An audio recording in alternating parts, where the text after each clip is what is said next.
Hello and welcome to Experimenta Social. I'm Nikki Pastore, Experimenta Program Producer. Before we get started, I'd like to acknowledge the traditional owners of the land on which I find myself working and living, the Wurundjeri people of the Kulin Nation, and extend that respect to their elders past and present. We also invite our audience members to contribute their acknowledgement of country via our chat function, as we'd love to find out where you're watching from today. Some quick digital housekeeping. Our speakers will present for 20 minutes each today, followed by a Q&A. So please contribute your questions via the Q&A function that you'll find in your menu bar. If you're experiencing any tech issues, we'll be live streaming via our YouTube channel on the Experimenta channel, and would love to hear your feedback. So please fill out the audience survey that will be emailed to you at the end of the event.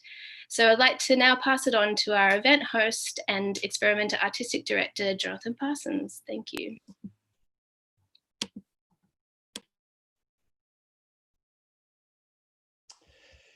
Hi everyone, welcome to Experimenta Social Distancing number 35, Touch. Touch and interactivity are some of the hallmarks of media arts practice. As cultural spaces begin to reopen to the public, will the necessary health measures required to afford protection from the COVID-19 virus change the way audiences engage with artworks? Will the loss of physical contact through the lockdown result in a greater desire for this contact?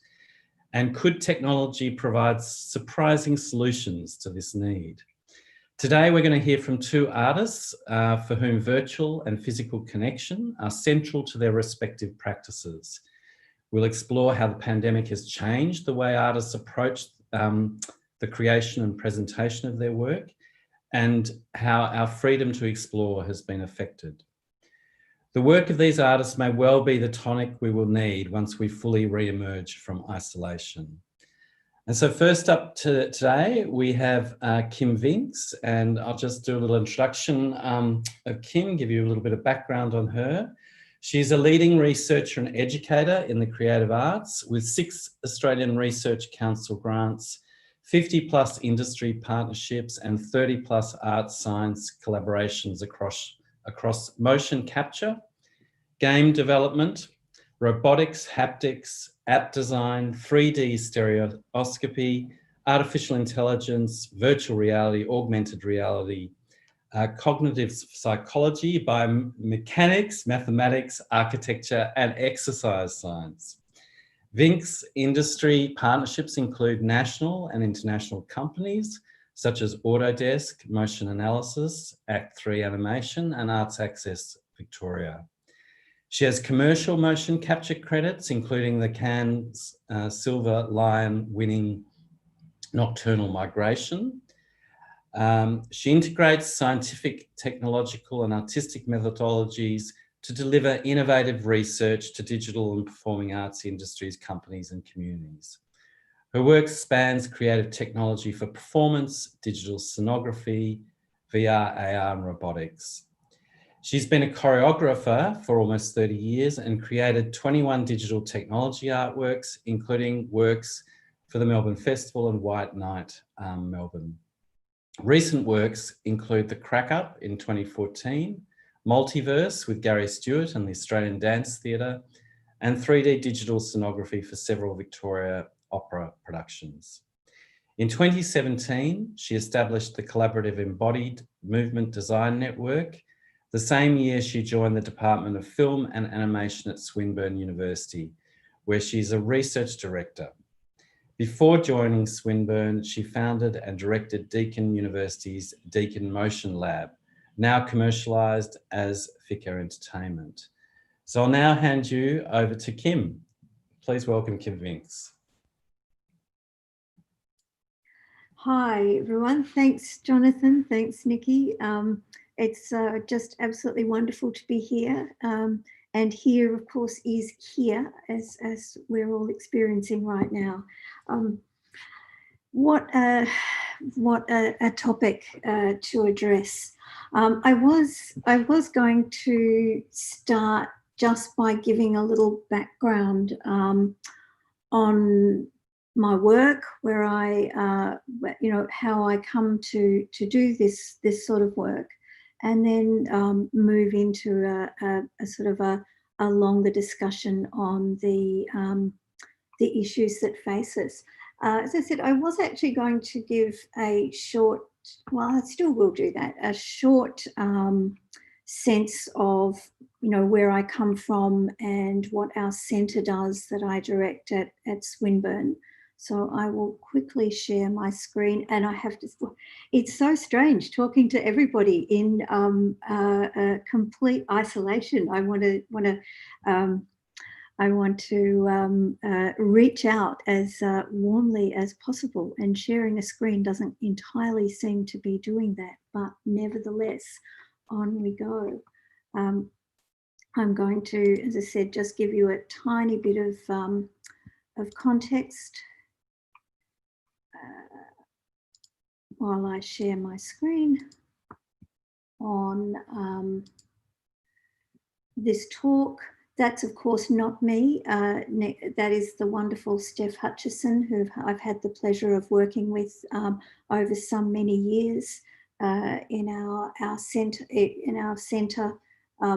My background is performance technology, interactive art. I started out as a choreographer and then fell in love with everything digital. I think somewhere in the 90s that happened. I'm not quite sure how, but essentially I saw motion capture technology and something about that integration of physicality and digital, it just clicked for me. I thought, this is the bridge, this is the intersection between me as a performer and the digital world. I've also done, as Jonathan suggests, a lot of commercial motion capture, running Deakin Motion Lab, now a motion capture studio at Swinburne, and that's really informed my thinking. And I was, lucky enough to be able to establish a studio at Deakin with a very swish optical motion capture system. So that's sort of given me the opportunity to look at motion capture data uphill and down dale, and in great detail, which I really love. And yet there are also things in motion capture data that are not there, are stripped out. So this incredible, I think, combination of detail down to the millimetre of accuracy of your movement, and yet your body is somehow present and yet somehow stripped out. The centre that I direct with my incredible co-director, Angela Dalianis, is Transformative Media Technologies. Just a little background of our sort of thinking about Creative Arts 4.0, which for me means using 4.0 technologies within art, but also using artistic interactive processes to inform 4.0 development for other industries, because I think we're kind of rather good at it as artists. The Centre Creative Arts 4.0, we're interested in pretty much any way that bodies and physical and digital environments can come together. And our studio is an Australian Research Council facility. The wonderful Adam, of course, is also a partner on that. We have 8 institutions across Australia of digital artist researchers embedded in our collaboration.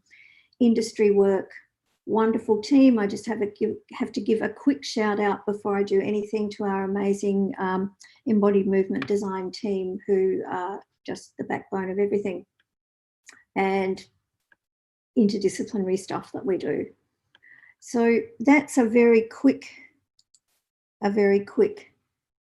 me, and hopefully I'm back to, we're back to me talking now. So getting into this whole COVID business, the way I've been thinking about it is it's just been a sudden and unanticipated pivot to the digital environment. So completely unbeknownst to any of us, suddenly physical distancing was a thing.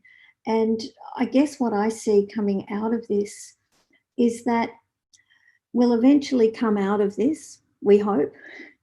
We're back in the streets already. etc. But I think the culture, and by that I mean general culture, has gone online already. And I don't see that going backwards somehow. I think that that's going to dictate how people interact in every sphere. And distribution has gone online. So in some ways that's terrible because theatres are online and that's very difficult. But in some ways it's also good. I mean, I can go to GDC this year virtually in the northern summer for $300 instead of paying, you know, an American airfare and several nights accommodation and something like $1,500 conference fee. So there are some really great positives, but the big negative that I see for the arts, performing arts in general, is the problem of the flat screen, the flatness of it all. That Zoom conferences and flat screen interactions are becoming the norm, and that, to me, as a as a physical artist, is really the thing that I think is perhaps more important than the actual physical distancing. And that sort of brings me to my own sort of work and thinking about this. I just really like things that are three-dimensional. That sounds silly to say, the world is three-dimensional, but so much media is flat. So I got very excited about 3D technology some years ago and did quite a bit of work with virtual 3D sonography. So that's where people are sitting in the theatre and they're wearing 3D glasses, everything's jumping out of the screen or pushing back into the screen, and surrounding performers with that. And as I sort of started to explore that, I first had the idea that this should be an immersive thing. And this was before the use of the word immersive in relation to VR, which is now, you know, has taken on almost a different meaning. But I initially thought the whole thing should be integral, it should be glued together. And the minute I started to put people and performers in front of this 3D technology, I actually started to think that it's actually not immersive at all. It's a juxtaposition, it's a conversation that no matter what you do with those pixels, they will never feel warm. Well, they do feel warm, but they will never feel human. And I just went on this trajectory of embracing that and looking at putting people in 3D environments as a conversation with the other, rather than having the environments match them. So I'm going to show a little clip of work from a piece called The Crack Up, which I made with a fantastic team some years ago. And this excerpt has Steph, the same Steph that you saw earlier, wonderful Steph Hutchinson, performing in front of a Connect camera, and she's driving a simulation. It's actually a cloth simulation. So it has all kinds of physics of its own that responds to her movement, but it doesn't ever, it's not slavish. It's got a mind of its own. And a beautiful score by Rob Vince with Anita Hustis and Ashley Cross. Yeah, and I want to just show you this and then talk a little bit more about it. You have to imagine, because we are in flat screen land, of course, that the image that surrounds the performer is seen in 3D. So it's sometimes over the top of her, sometimes far behind her. This was performed at the Malthouse as part of Melbourne Knowledge Week some years ago. So I will share my screen momentarily and play this. I should just say too that the sound is meant to be very present. So no apologies for that, but do turn your sound down if you find that it's too present for you. So one moment while I set all of this up and share.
So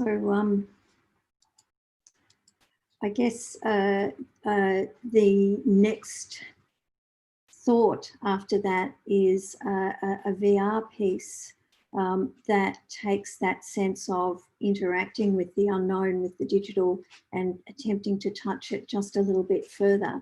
And I just have to say that when I look at that piece, it feels a lot like giving this presentation because I can't see any reaction from anyone. It feels very much like that reaching out into the void, if you like. But this next piece was made much more recently by one of our wonderful people at our studio that I work with, Stephen Giel. And this piece is called Neural Poise. And what you'll see is an excerpt from within an Oculus Quest VR headset.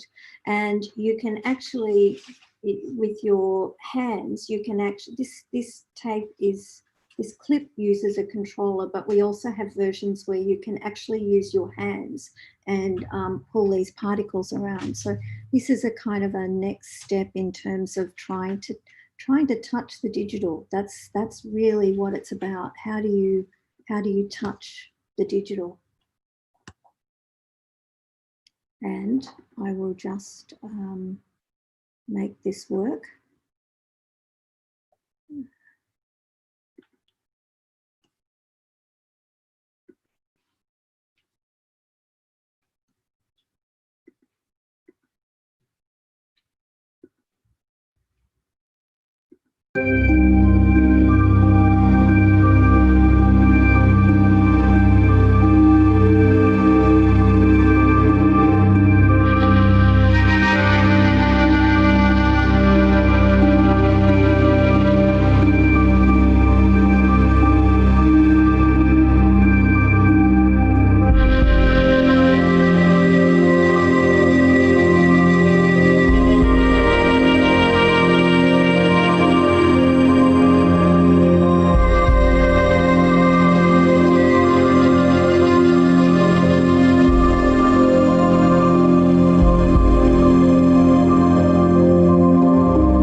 I've always thought a lot about the nature of the exchange in a digital environment. That there's, and I think I get this from some writing of Susan Cazell many years ago, an ethics towards data and a sense of, or towards anything that's not me, an ethics of exchange. And somehow, you know, particularly when I first started out doing dance technology, there was this idea that technology was cold.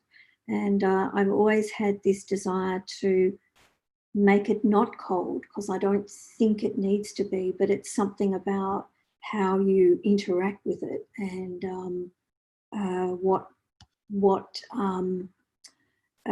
know, what kind of values you bring and what kind of ideas that you bring to it. The next thing I want to show you is a step forward in terms of bringing people together. So this is part of our collaborative movement, embodied movement design network. And this was an environment that we built in Unity so that people could interact within the same 3D space within headsets or projected across labs, across the 8 labs and this particular day was our first launch of this system. And we have Steph again, our wonderful Steph, who's at QUT now, I should mention, dancing with another wonderful dancer, Sue Horsley, who works with Simon Biggs at UniSA, and I'm sure many of you will know Simon. And you'll see Adam in the background here as well. So this was, we had, you'll also see some work done by Frank Verteer, part of the human-computer interaction lab at University of Melbourne, also with virtual presence. And finally, you'll see just a little bit of Eve of Dust, which is a piece that I think Adam's actually going to talk about later on.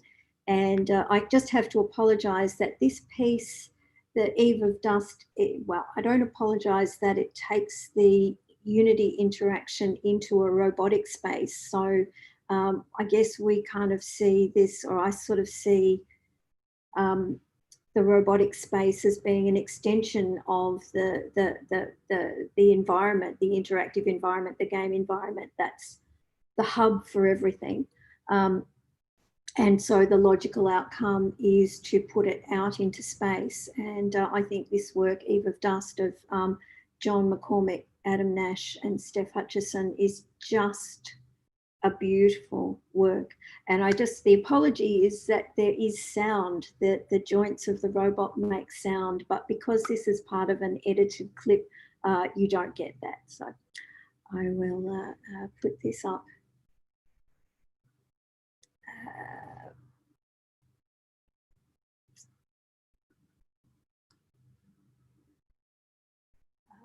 Oops, wait a minute. I've got the wrong YouTube. That's the right YouTube, I think. It's hard to talk and do this at the same time. I think this, let me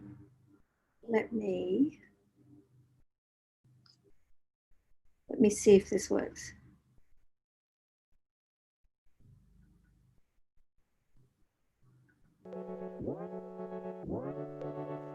I think it's working. So this was our workshop day, and this is our lab in Bran. You'll see lots of people with furrowed brows looking to see if this is working.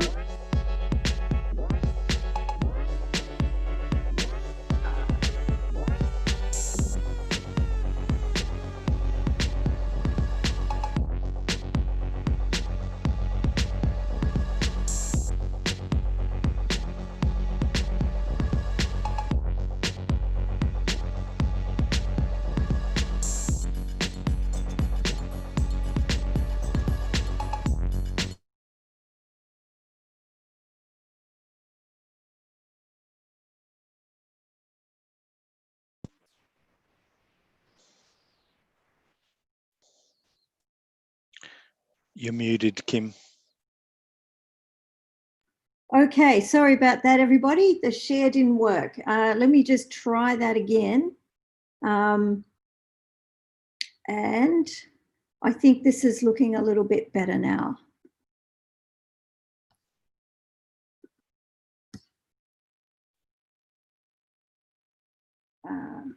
Yeah, all good. All good? Great. Sorry about that.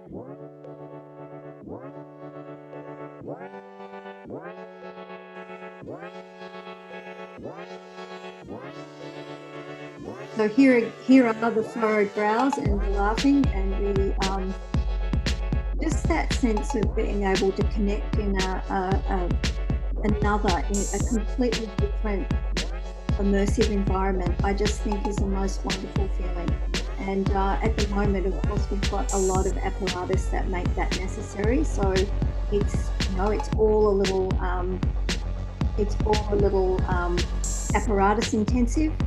That's a full body motion capture suit that Steph's wearing, and she's driving the particles. And we also have Sue Horsley at UniSA, and there they both are together in the same space.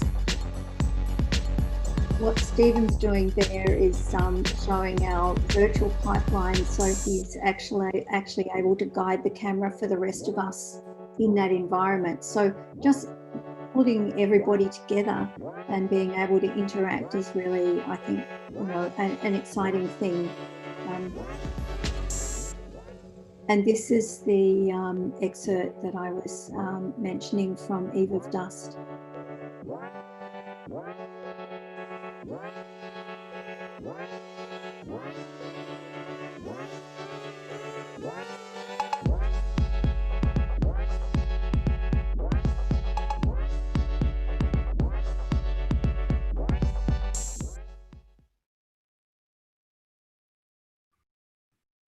Okay, and stop that share. And look, the very last thing that I want to show is some work that I've been doing recently with a wonderful woman called Anne Butler, who runs the Cicchetti program at Victorian College of the Arts and at secondary school as an external thing. So Cicchetti is a form of ballet technique, which I have a deep and abiding love for because it was how I started as a dancer many, many, many years ago. And the idea about this work is, I think, much as I love motion capture, and I do love motion capture, I really want to get more of a feel of the body, and volumetric capture, I think, can do that. So we, in our studio, wonderful work by Josh Reason, one of our programmers, got together and started to work on our own sort of homebrew 4-camera volumetric system. So this is still fairly rudimentary. We would like to make it much more, perhaps much more refined. But the idea here was to capture some of the Cicchetti technique and look at whether this form of capturing is a better way of transmitting the knowledge and of documenting. And I was particularly interested in documenting some of the pedagogy of dance, because a lot of wonderful work being done documenting the famous works, choreographers' practices, but not so much on the pedagogy. So this is a bit of a start to that. But also for me, it's about how it feels to be standing in the same place, in the same space as someone. So I will share this now.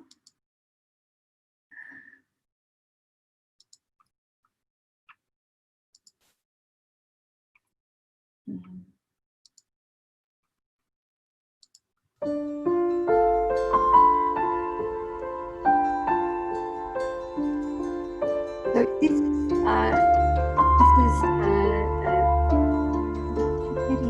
first set of port de bras, and you'll see up in the corner who's one of our team in VR watching at the work. And this is one of her absolutely fabulous students.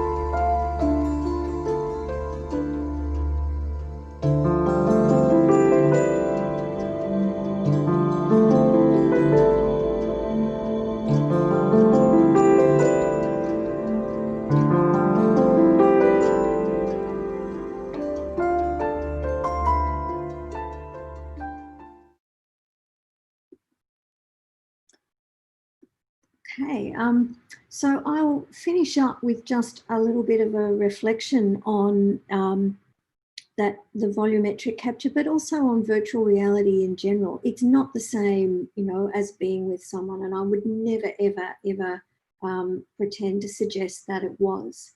But I also wonder what else it could be, what other kinds of contact with data, with environments, with people that can be possible in the VR space, because it feels, you know, the sensation of being in the space, to me is just pure Merleau-Ponty. You know, you stand in a VR space and you immediately perceive what you might be able to do in that space. And I'll finish with just a little thought that's been, you know, I've been tossing around for a while. I've been guilty of this too, writing things about VR being so fantastic because you feel like you're really there. And you feel like you're really there. But I actually wonder if in valorizing that sense of presence in VR, we haven't gone a bit too far and got to the point where it seems like it's magic. And if it's magic, what that means is that VR can also fool you. It can manipulate you if you really feel like you're there. And I see that argument, but there's just something about that to me that makes me think that's only true if being there in an embodied way is not reflexive.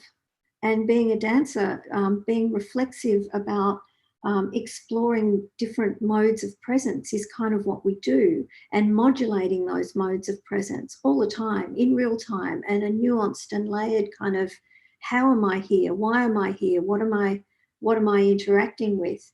To me, those are all active questions. So it's just a little kind of final reflection on connection in virtual space that I think on the one hand, it's magic, and on the other hand, it's not magic. It's also just connection, and you're also embodied and just the same person as you are, not in VR, but just with different opportunities of connection. I'll stop there.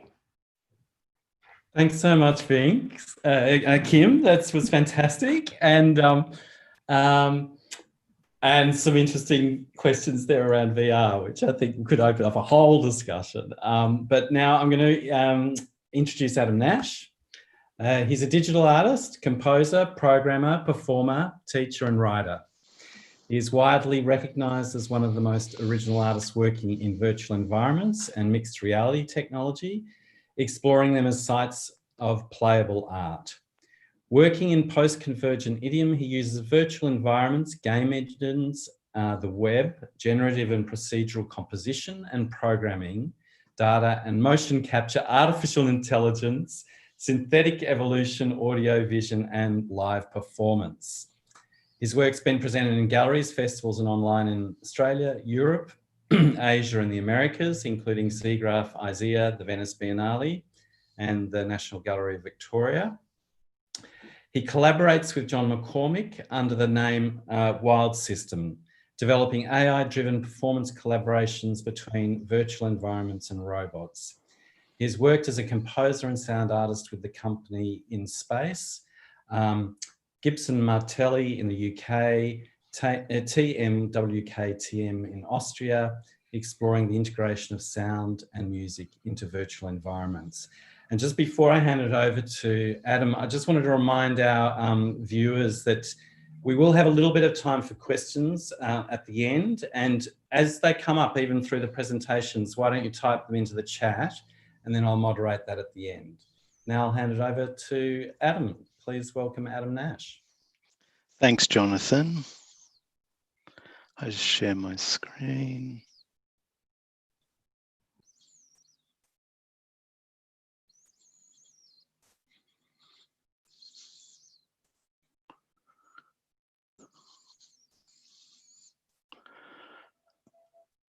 Okay, hello everyone, and thanks for attending today. Thanks to Experimenta, to Nikki and Jonathan for inviting me, and thanks to Kim for that great talk, really raising some interesting questions.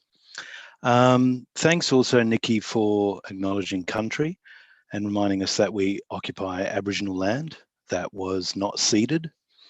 I acknowledge also that our occupation has resulted in a place where the law enshrines historical systemic racism against Aboriginal people that continues to this day and results in Aboriginal people being killed and oppressed as a matter of course.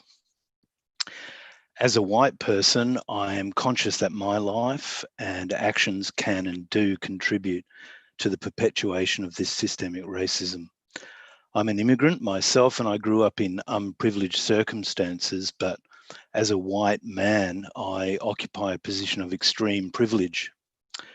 In the context of what is happening here and around the world these days, it is hard not to feel flippant and trivial for discussing my artwork.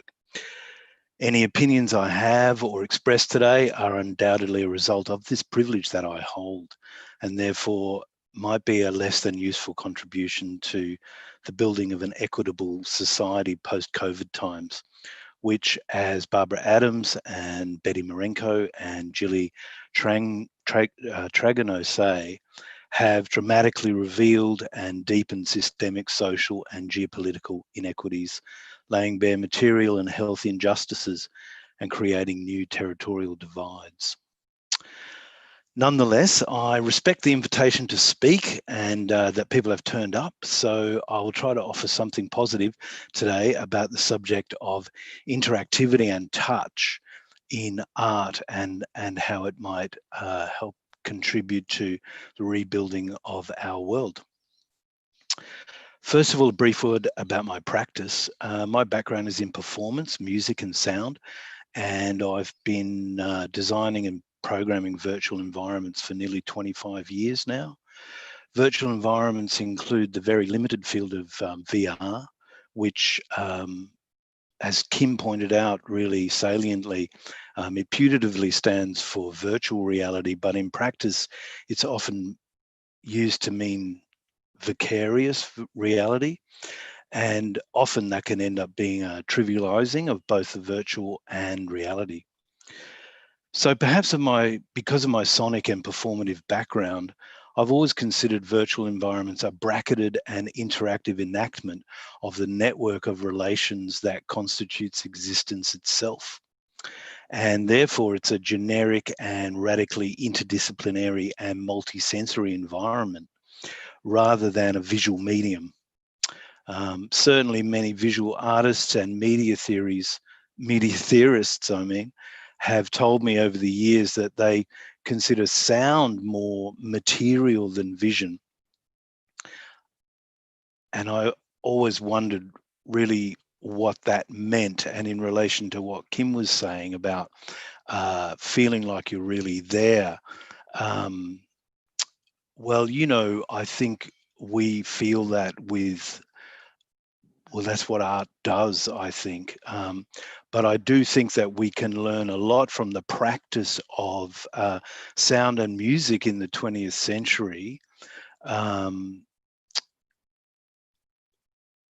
as precedents for how we might approach digital virtual experience.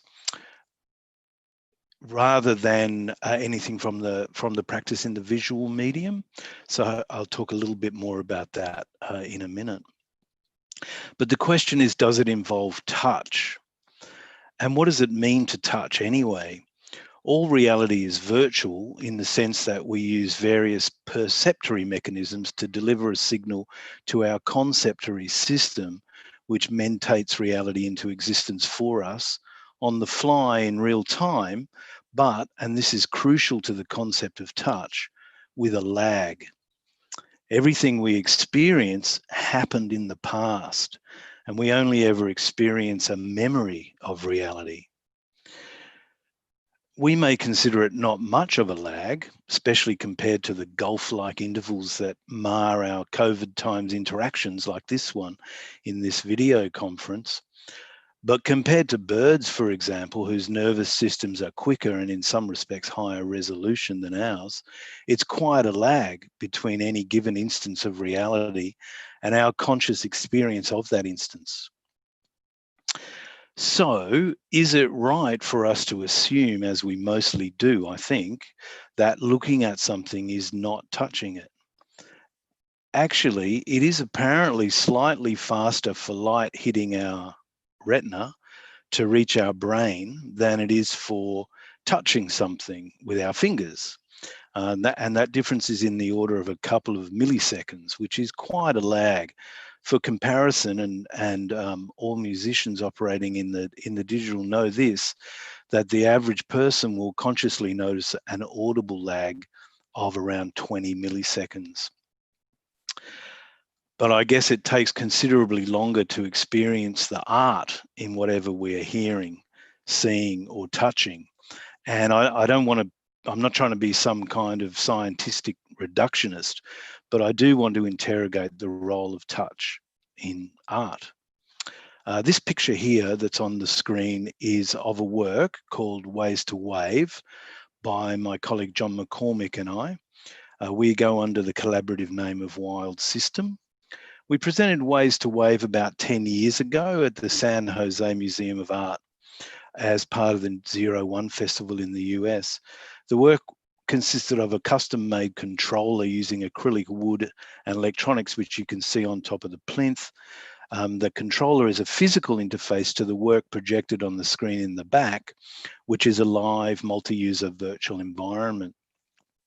The petals of the controller, which you can see the punter is moving in the picture, affect various detailed parameters of the virtual artwork in real time, including sound, animation, color, and other things. Because the work is on the internet, the real-time nature of these controls is subject to various levels of lag. At the same time, any visitor to the online multi-user virtual environment that's being projected is also affecting the same parameters in real time with our inevitable lag. The result is a kind of aleatoric assemblage where any given moment will not, any given movement will not predictably affect the same parameter in the same way at any given time.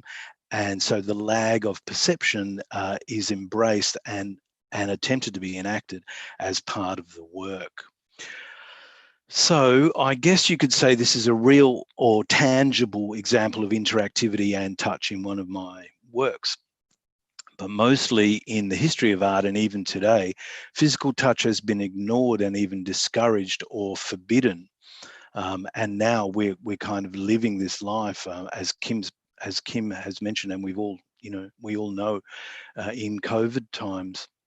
But for this work here, indeed, Ways to Wave, we had to put up signs on the wall saying, please touch this artwork, with detailed instructions on how to touch it, which ran counter to the aleatoric and exploratory aims of the work, because visitors just didn't or wouldn't or couldn't touch it. Not only because of the signs elsewhere in the museum literally saying do not touch the art, but assumedly also because of a lifetime of conditioning in the idea that art is for looking at, which means not touching. This is a picture of the work Summer Branch, on which I collaborated with UK artists Gibbs and Martelli. I did the sound. Again, in the foreground is a controller on a plinth, a more conventional game controller than that of Ways to Wave, which interfaces with a real-time 3D virtual environment. And I did a couple more works with this kind of setup around this time, where a virtual environment would be projected, and then punters could interact with the virtual environment through some kind of physical controller in the exhibition space. Anyway, I bring this one up in particular because it was in Venice. So it gave me the chance to see a work of Yoko Ono's at the Peggy Guggenheim Museum there. I think Yoko Ono is one of the really great modernist artists, often ignored and badly underrated historically. But her work often engaged with the concept of touch and interactivity, especially her performance works when she was with Fluxus, and also her wonderful instructional artworks. Anyway, her installation at the Peggy Guggenheim was outside in the garden, and it was a huge boulder, a big rock, just a big rock about 3 meters by 2 meters. It was an unmodified, millions of years old big rock, and Yoko Ono hadn't done anything to the rock other than place it outside in the garden of the Guggenheim. But when I walked over to it and put my hand on it, a security guard came over and told me not to touch the artwork. So this might seem like an old-fashioned idea, like didn't we abolish this kind of art at a distance trope with the advent of interactive art in the 2000s? I'm not sure. Certainly interactive works that involve lots of touching physical interfaces, especially keyboards and phone screens, like games and social media, now constitute the fabric of our daily lives, especially during COVID times. Perhaps these are the touch-based interactive artworks of our contemporary era. Certainly we spend a lot of time in an interactive affect cycle with them. Here's a picture of a work of mine, a collaboration with Stefan Greuter, called Out of Space, where the presence of the punter within the virtual environment, as tracked in the physical space, caused the virtual environment to audio-visually manifest. This punter is attempting to reach out and touch, but that's not possible in this particular work, whereas it is in the current generation of VR devices, as Kim mentioned, if you count touching a plastic controller with your hand as valid touch, in which case we're making buttons and wires interface to virtual environments equivalent to nervous systems, which is quite a McLuhanistic move. We might expand that definition outwards significantly by recalling that we often want to find an artwork touching, meaning that we are affected by it, that it somehow enters into an affect cycle with our own sense of being and changes that sense of being. I was touched by that work, and certainly I was in the audience of the Cracker when it was at the Malthouse that Kim showed before, and I was really touched by that work. It made me cry, and it genuinely changed my sense of being in the world from that work. This shows how personal we regard touch, because it's the nexus of our internal, or it's one of the nexuses of our internal and external experience, our interior and our exterior, or perhaps our virtual and our actual. Here is another work, again a collaboration with John McCormick, that attempted to enable a communal sense of interactive touch in our expanded sense, called Reproduction. It could accommodate up to 9 people in the space, and each person would attract a colony of digital entities who would sing to the visitor and follow them as they moved around the gallery space. I remember being stung by a comment from a well-known Experimenta alumni who called it interactive. Not true. The work couldn't unfold without the presence and movement of human visitors. But also true. the entities would evolve over the course of the run of the exhibition without any human intervention. But without human visitors, who would know that evolution had occurred? So here's a video of that work, and I will scrub.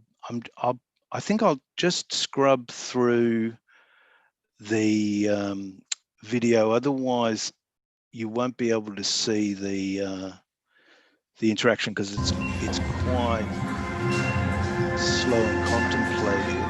I'll scrub through, and you can see the interaction over time. So I hope you can see there's a person there in the gallery space, and the colony of pink digital entities is following them around wherever they move in the gallery, and sort of singing to them.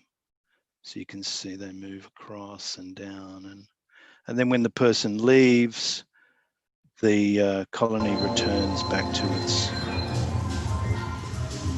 its little world.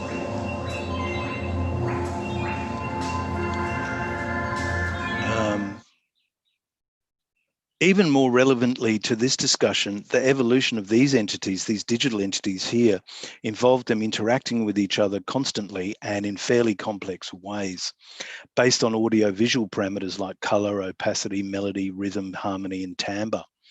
Can we say that they were touching?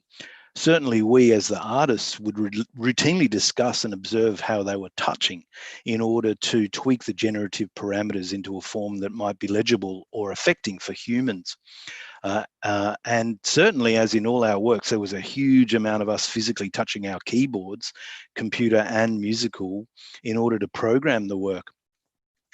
But is human touch the only valid form of touch, or is the touch of living organisms the only valid form of touch? Can digital virtual entities touch and be touched? Can robots? This is the work that Kim showed a little bit of the video of before, called Eve of Dust, another wild system work with dancer and choreographer Stephanie Hutchison. It's called Eve of Dust, as I said. The robot exists genuinely in both a virtual environment and the physical environment.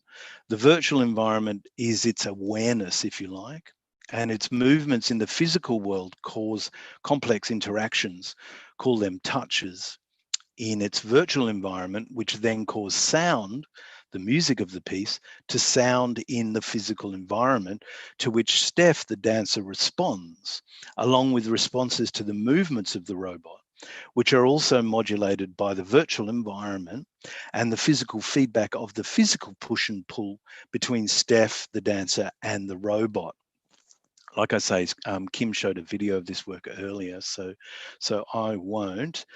This was another work, though, that Steph is an amazing dancer, and this is another work that I was hugely affected by this in a couple of performances that we did in Tokyo, and it made me cry and changed my sense of being in the world. And then finally, what about when, instead of a human dancer interacting with and touching the robot, it is the data from mosquito neurons? This work, Neuron Conductor, again by Wild System, John and I, asks these questions. The robot was thrown about wildly by the neurons of the mosquitoes that were carrying the Zika virus, and the sound and motion could be quite terrifying.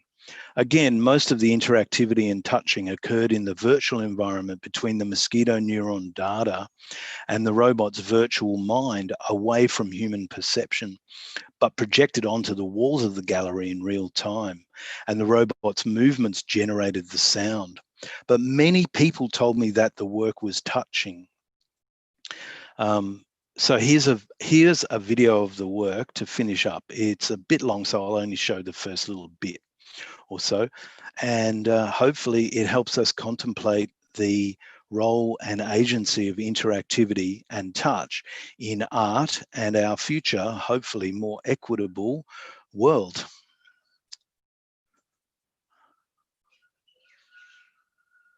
Okay.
Okay, so thanks very much, everyone. I'll stop sharing my screen now.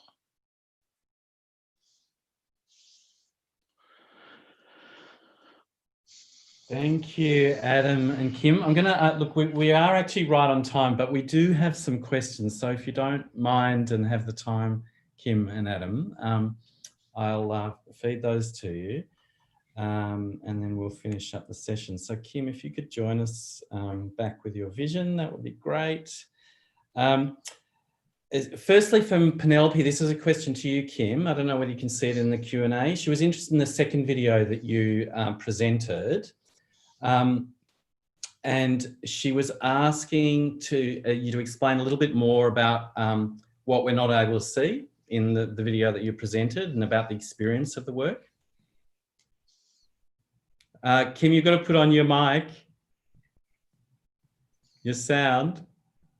There we go. Yay! Yes, I'm back.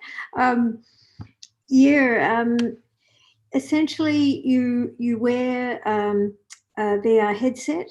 This is the one we're talking about, the second one. And either using a controller or actually your hands using a magic leap stuck on the front. As you move your hands within that particle field, you can manipulate it, move it around. It was actually the design of that, and this is work, as I said, of Stephen Gill. It was originally designed as a meditative practice, a meditative piece, so that the feeling of the way that the particles actually move is quite carefully calculated to be mesmerizing would be a good word, but to actually move apart slowly, sometimes more quickly, but to involve you in that space. And particularly when you use your hands, it's a much more, I think, immediate experience than with the controllers. This particular piece, we're actually looking at it as an exercise piece because we wanted people to be able to move, and we thought that the particles, the way that they move, would influence people's movement. But it turns out it actually doesn't. People move robustly the way they move, regardless of what you try and tempt them to do, which who knew? But we did find out. We did the motion capture to find that out.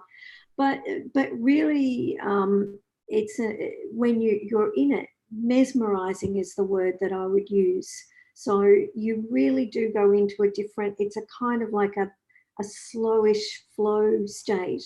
And as I said, we originally thought that would feed into, being a dancer, of course, I thought that people would imitate the way that, or take on some of that quality that is in the movement of the particles. But it turned out people move in completely different ways. Some people have absolutely no spine movement. and they just have a fabulous time doing this. Other people are kind of, you know, moving around and walking and really, you know, sort of a robust engagement. But yeah, so it really depends a lot on the person who enters it. But what we have found with that work is that it's age friendly, you know, it's a very easy in for people who haven't done VR before, and we find that people get mesmerized with it.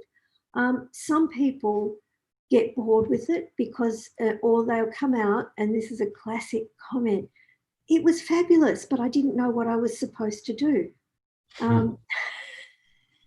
Where, you know, and to me that, you know, there's this real divide in people's response to a lot of, certainly a lot of my work and a lot of interactive work about whether people who want to be told what you're supposed to do with it, or people who really prefer to explore. And I have no statistics on this, but I sense that that is just a mix. And it's a complex mix of context and what expectations and such like. I'm hoping that answers that. Yeah, I think it does. And look, there's another question from Emil addressed to you, but I actually think both of you will have a perspective on this. He writes, we see widespread advances in imaging and rendering power for VR, but less in regards to haptic feedback and embodied physical responses. Could you outline the current thinking around haptic response feedback? He talks about the upcoming PS5 will offer more haptic feedback within the controller. Is this when haptic response design goes mainstream? Do you want to start, Adam? Or no, I'm going to leave that to you, Kim. Well, I guess haptic responses, you know, in game controllers, to me are like, they're incredibly important because they give you that sense of feedback that you've actually touched something. Well, you haven't literally touched something, but you've connected with the right thing. So it's analogous. If you push a button, you feel something on your finger. But of course, I mean, many of you will know this because, you know, you use these things all the time. But what you get is it's like a signal that you've touched something. It's typically a vibration. So it helps make sense of the whole experience. That's how I see it. But in terms of you know, I guess this is one of the things that I think about controllers is that they're getting far more sophisticated, but they're still very almost like pen writing. They're very dexterous things. They're very operational, functional things. You tap a button, you pull a trigger, and then the haptics comes as a kind of discrete signal. I don't know, and of course I could be wrong. There could be lots of games out there that are working on this. I don't know of too much that's continuously embedding haptics as a track, which is something that, you know, actually John McCormick and I did some work with Arts Access Victoria some years ago, looking at trying to create a haptics track for a dance performance. And we actually worked with engineers at Institute for Intelligent Systems Research Innovation at Deakin, and we looked at we had haptic cushions that people wore on the back, and worked with a really wonderful social haptics translator who translates onto the back of someone who's deafblind. Someone who's deafblind is a particular method of translating where someone will sign into their hands and someone else will translate a sort of a larger grammar of space and who's doing what onto the back. So we worked with an also wonderful deafblind artist, and we worked to try and create this kind of haptic pad on the back, which I think is, I love that direction. It's work that we need more work. We need more, I guess, more precise, affordable technology to actually get the range of touch would be what I would say. Yeah, because and I think, and someone may want to correct me, we were all very excited when the Tesla suit was going to come out, but I'm not sure if it's actually happened. The Tesla suit is a suit with haptic inlays all over it. And we had our eye on one, but I don't know if they've actually been released. But that would be a real step where you're moving the touch to other parts of the body. I think in the controllers, it's very hand-centric. Yeah. Sort of following on from that, Vicky's asked, does organically generated touch have a different quality from machine generated touch?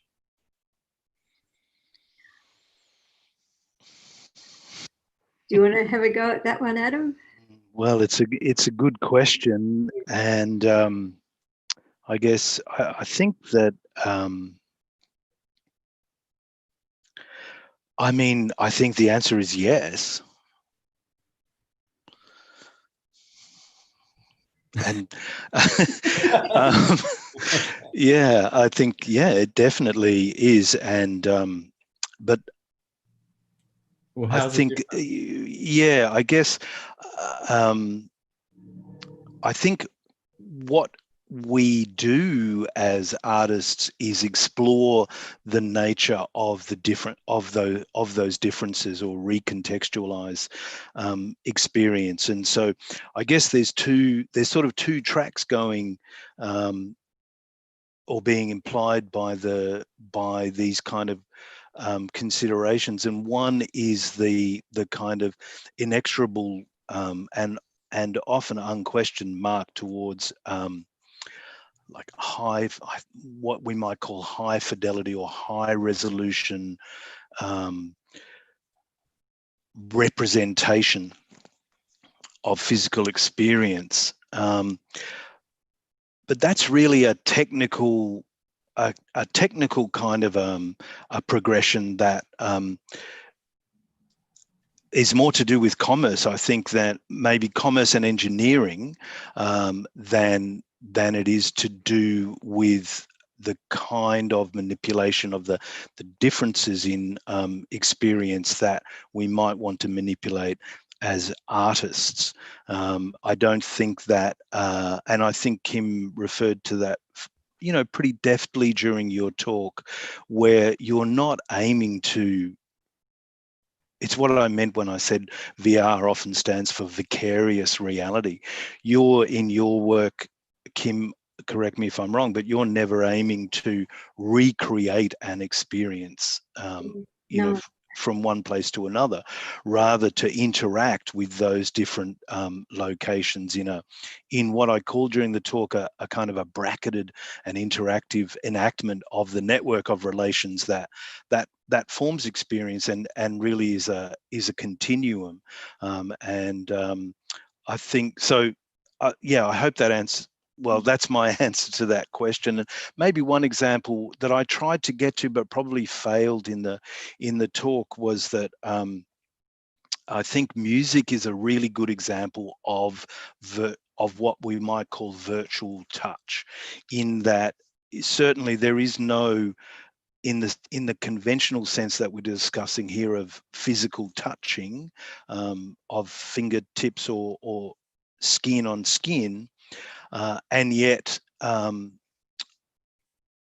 when we're experiencing music, we're not driven to question its legitimacy as an experience, even though it might be seen. And this is what I meant by I think the development of music through the 20th century gives us a lot of really good hints as to how we might approach the development of digital virtual art, and including touch and interactivity in the future, because there was never this inexorable progression towards some kind of faithful recreation of a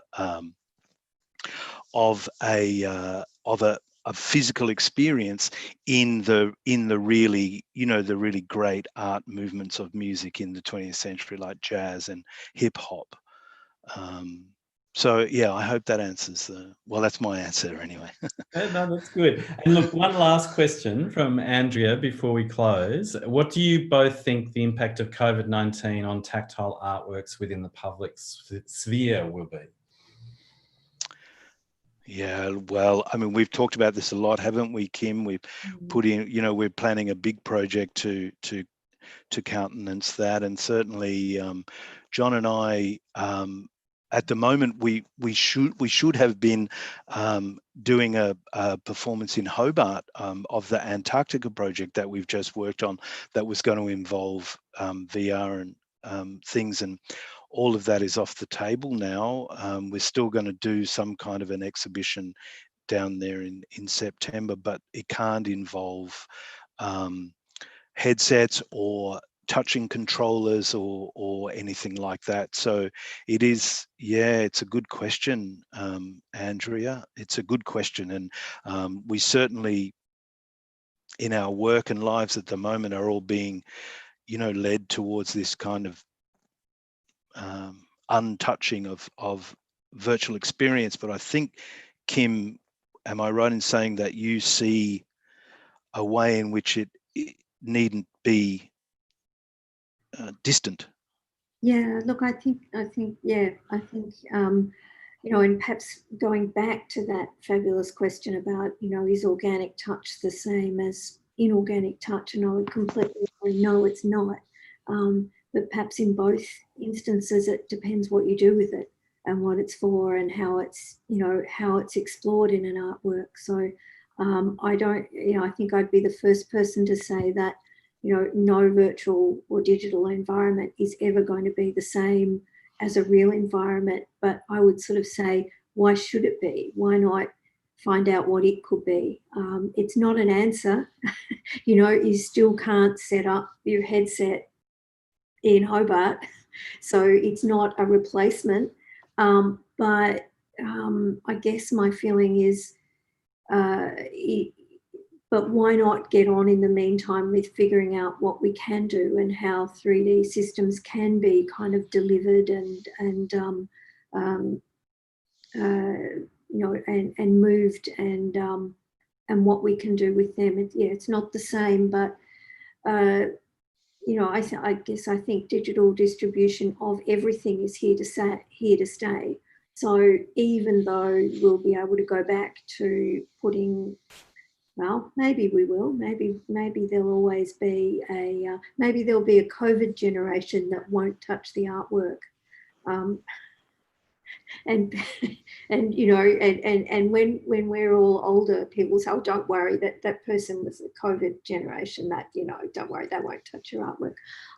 I don't think any of us knows, but I guess we keep going in whichever ways that we can, and find what other things that we can find. Fantastic. Yeah, I think my neighbour's about to start their home renovations again, so I think we're going to have to wind it up for today. Thank you so much to both of you for a really fascinating both presentations and discussion. And yeah, it's very interesting times. See you later. Thank you. Thanks for having. And thank you, everyone that's joined in today. Yeah, thanks everyone. Bye.